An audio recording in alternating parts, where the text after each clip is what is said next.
Hey, what's up? It's Nick here with Living Rich.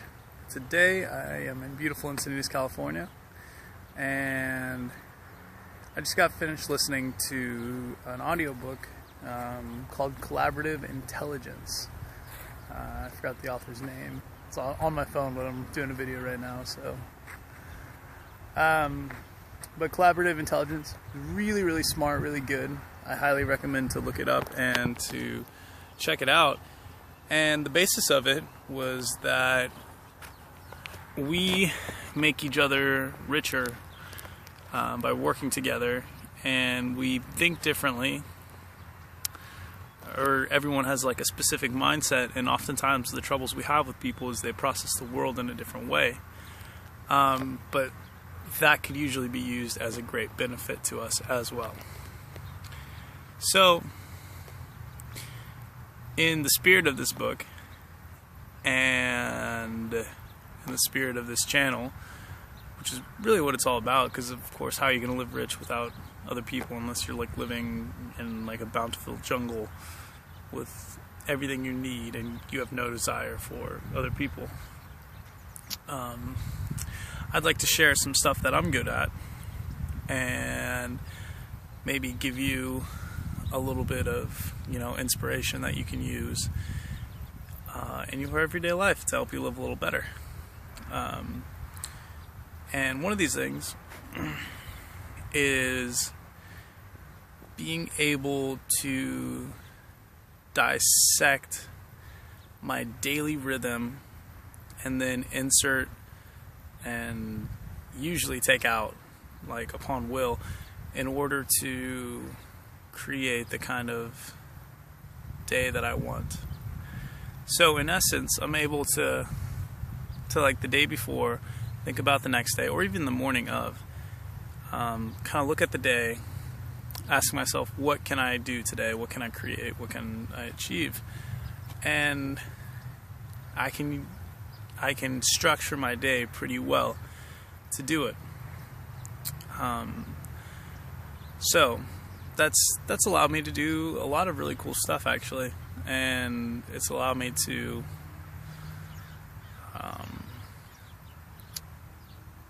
save a lot of money, conquer challenges that I've faced by freeing up time, organize trips, and so on.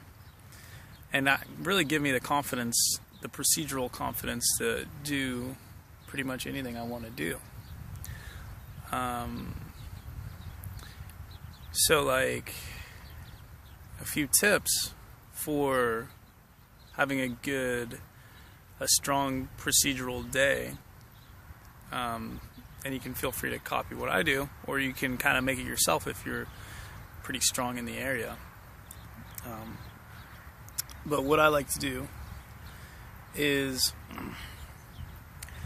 I usually take not necessarily the hardest thing and do it first, but the thing that I know I should be doing and it should get done, but I'm least likely to do it, and then I do that first. And that usually sets me up for a really successful day.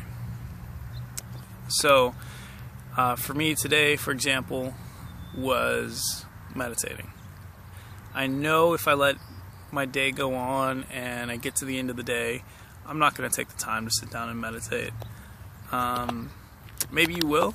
You could be totally different. But for me, like at the end of the day, I'm just like, I just eat food, zone out, maybe watch a little like Netflix or something, or, go party. And in that way,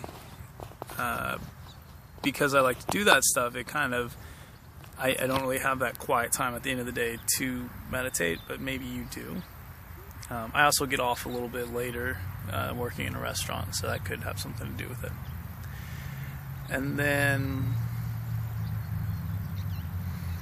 so yeah, take care of the most uncomfortable thing you want to do first that you're probably not going to do.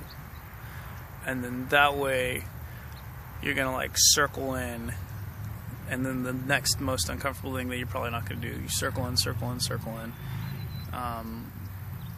until you till you get everything you want done. And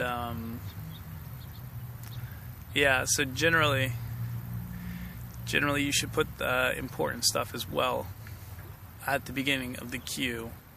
Although I do feel like it's good to have a good warm-up to get your brain functioning. Like, I wouldn't be making big life decisions first thing in the morning, personally.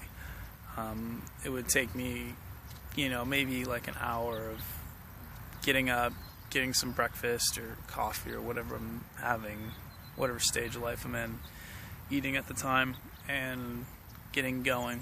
And then I would get into it. But maybe you have different stuff.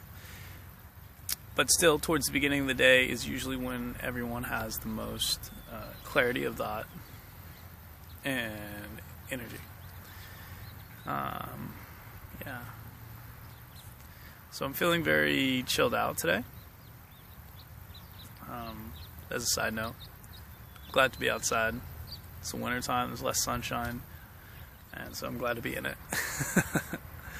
And then another thing is before you burn all of your energy out, before like you go to work or do your biggest energy expenditure of the day, for me it's work, I like to get in a workout.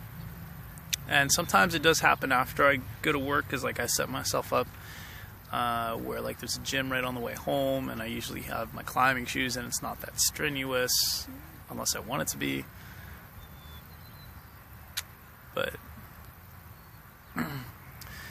that organization of like having places to work out, and then like having the desire to work out, which you kind of build over time, getting addicted in a good way to the endorphins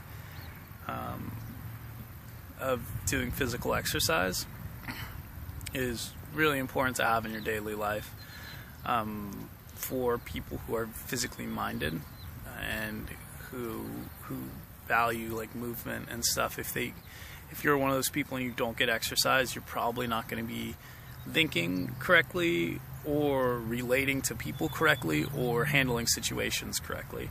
And this is what I found for myself. Like, if I don't exercise and like expend like a huge physical, not huge, but like a reasonably large physical expenditure, then throughout the day I am stifled, I am awkward, and just my vibe is completely different. I think lifting weights is a pretty good thing. Like, heavy weights kind of just like gets that testosterone going and gets the good juju and energy, at least for men. I don't know, it could be a little bit different for women, so don't think I'm saying this is for everyone, or maybe effeminate men or manly women, whatever. And so to recap now, most awkward thing first, and maybe for you that's working out if that's what you're not into. For me it's meditation, sitting still. I definitely have to do that first, or it doesn't get done during the day. Second is, your important stuff. Maybe third, important like life decisions and stuff. Maybe third you go work out, and then fourth you go with your big energy expenditure of the day. And then after the big energy expenditure, I usually like to leave it open so I can do whatever I want to. Lately I've been emphasizing socializing for myself, because I've been in previous a really individualized person who kept to myself, and I have like a daily goal of something, one social activity every day to get integrated, just to get my social actions integrated and all that fun stuff. So that's important to me, and I usually do that after work, because that's like usually a fun, easy thing for me to do, and I enjoy it, and it's exciting. Yeah. And then after that, sleep.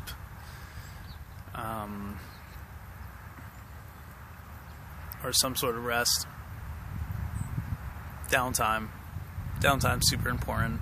Remember, if you ever need to take a nap anywhere, anytime you feel like it, you probably should if your schedule allows for it. But definitely don't go too long without putting rest into your schedule. You need the downtime. Downtime's more important than uptime because it determines the quality of your time that you're on.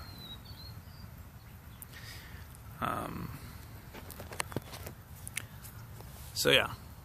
So now we have everything from wake up to going to sleep, and I would also challenge you to like look at the in-between periods and the small periods and look at different ways you can adjust and add stuff in and combine certain things to make your time more efficient and more effective. So for example, I have a 40-minute bike commute, and on this 40-minute bike commute I listen to audiobooks, and that generally saves me from sitting down and, reading every day. Although if I have time, I'll do that too. What's another one that I do? Biking's actually one of them. At first, it may seem that it loses me time, but in reality, I'm a very physically minded person, and the biking just integrates my brain a lot better to the day, and also it saves me money, and also I get fresh air and I get to enjoy the beautiful place that I live in. So there's a lot of stuff going on there, whereas like when I go to the gym, it's inside, it's a little more stifled. There's a lot more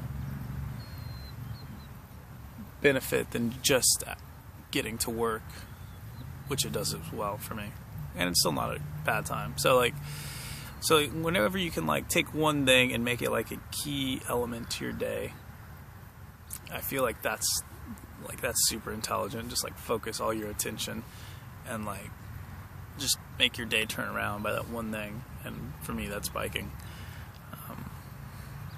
Like I said, I had the audiobook. Saves me a whole bunch of money not owning a car. Fresh air, exercise, integration to the day, just gets my mind working. Yeah. Eco-friendly. What else? Yeah. And to recap, I would also challenge you to constantly reconsider if the way you're doing it right now is the best way you could be doing it.